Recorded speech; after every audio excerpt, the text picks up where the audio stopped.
ഇന്നലെ എൻ്റെ ഒ പിയിൽ ഒരു പേഷ്യൻ്റ് വന്നു. നാളെ ഞങ്ങൾക്ക് 3 പിള്ളേരുണ്ട്.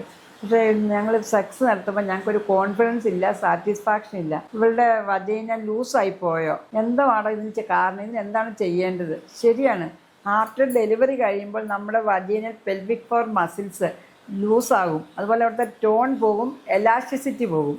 അത് ആ stretching of the muscles delivery സമയത്ത് ഉണ്ടാകുന്നതാണ്. ഇതുപോലെ തന്നെ വരും.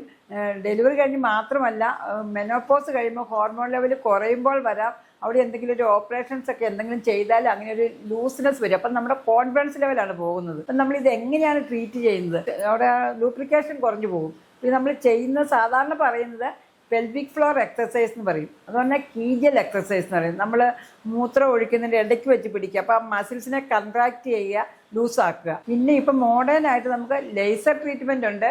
അതുപോലെ തന്നെ radio frequency energy devices available ആണ്. ഇതുകൊണ്ടൊന്നും മാറിയില്ലെങ്കിൽ നമുക്ക് ചെയ്യാവുന്നതാണ് വജീനോപ്ലാസ്റ്റി. നമ്മൾ ആ വജീന ടൈറ്റ് ചെയ്ത് കൊടുക്കും. ഇതിൻ്റെ കോംപ്ലിക്കേഷൻസ് പറഞ്ഞാൽ അവർക്കൊരു കോൺഫിഡൻസ് ഇല്ല, സെൻസേഷൻ കുറയും, ഫീല് കുറയും, അതുപോലെ തന്നെ ഓർഗാസം കുറയും, അതുപോലെ തന്നെ എയർ ട്രാപ്പ് ചെയ്യും. ഈ മസിൽസ് ലൂസായിട്ട്, ലിഗമെൻറ്റ്സ് ലൂസായിട്ട് അതിൻ്റെ കൂടെ അവൾ സെക്സിന് സമയത്ത് കുറച്ച് എയർ ഇങ്ങനെ പുറത്തേക്ക് പോകുന്ന ഒരു ഫീലിംഗ് ഉണ്ട്. ഇങ്ങനെ വരുമ്പോൾ അവർക്ക് ആ സെക്സിലൊരു സാറ്റിസ്ഫാക്ഷനും ഇല്ല, കോൺഫിഡൻസും ഇല്ല, ഓർഗാസവും കിട്ടാനില്ല. പക്ഷേ ഇത് പേടിക്കേണ്ട ഒരു കണ്ടീഷനല്ല, ഇത് നമുക്ക് കറക്റ്റ് ചെയ്യാവുന്ന കണ്ടീഷനാണ്. നിങ്ങൾ ഒരു ഡോക്ടറെ കണ്ട് അത് കറക്റ്റ് ചെയ്യാവുന്നതാണ്.